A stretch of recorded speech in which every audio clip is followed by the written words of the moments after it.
Los Angeles turns out in force to scream a welcome to two of the war's outstanding heroes, General Blood and Guts Patton and General Jimmy Doolittle. Along the route, nearly 2 million people turn out to acclaim the man who beat the Germans at their own game of mechanized warfare.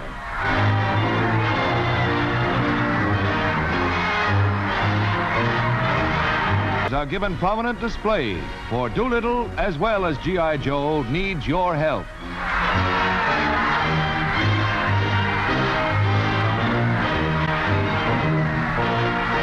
General Doolittle, Tokyo bound again, has the right slant when he says, I'd like to form a team now, the home team and the field team, and to say that if you will furnish us the supplies, if you will furnish the ships, if you will deliver the supplies, we, the field team, will see that they're properly used and bring this war to a prompt conclusion. Thank you.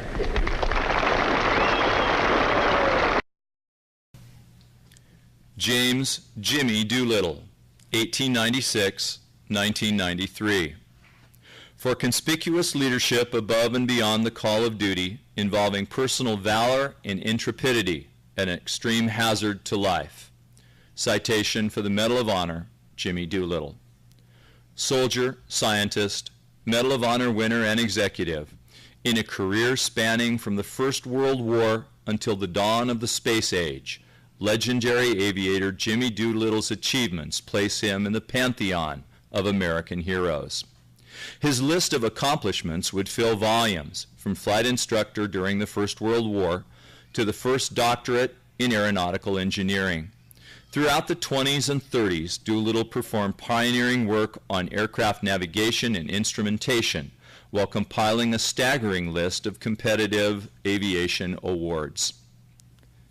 April 18, 1942, in the aftermath of Pearl Harbor, Lieutenant Colonel Doolittle led 16 Army Air Force B-25 Mitchell medium bombers from the pitching deck of the aircraft carrier Hornet in an attack on military targets in 5 Japanese cities. The Doolittle Raiders returned home heroes.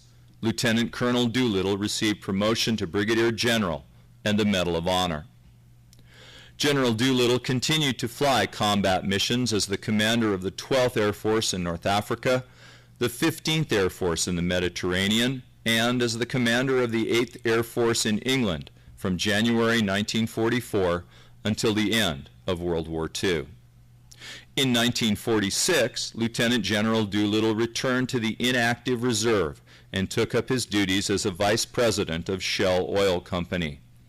Ever a leader, during the 1950s he became the first president of the Air Force Association and helped to found the space program by serving in 2 key positions, as a special assistant in scientific matters to the Chief of Staff of the Air Force and as the chairman of the board of TRW Space Technology Laboratories.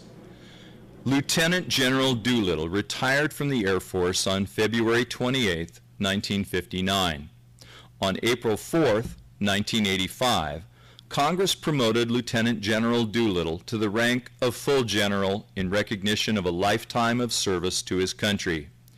James H. Jimmy Doolittle died on September 27, 1993, at the age of 96, and was buried with full military honors at Arlington National Cemetery. Each September, all eyes turn toward Cleveland and the National Air Races. My old high school chum, Cliff Henderson, was the organizer and manager of these races.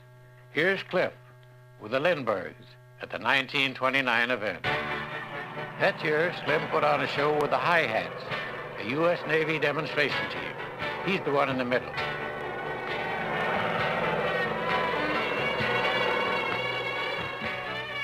By 1932, the National Air Races had become one of the nation's leading sporting events.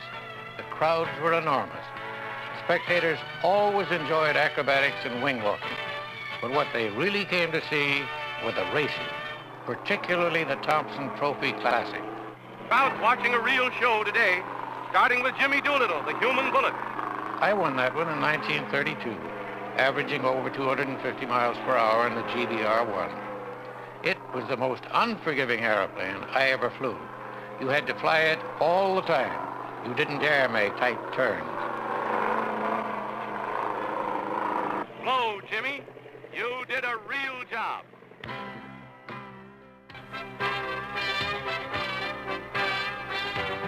We look back at the 20s and 30s as the golden age of aviation. We've watched stick and wire box kites give way to sleek, powerful aircraft capable of crossing oceans, circling the globe, and opening unexplored territory. War clouds would soon obscure the traces of air show smoke lingering in the sky. But nothing can erase the memory of the men and women with whom I flew during those golden years between the wars. Here's to them all.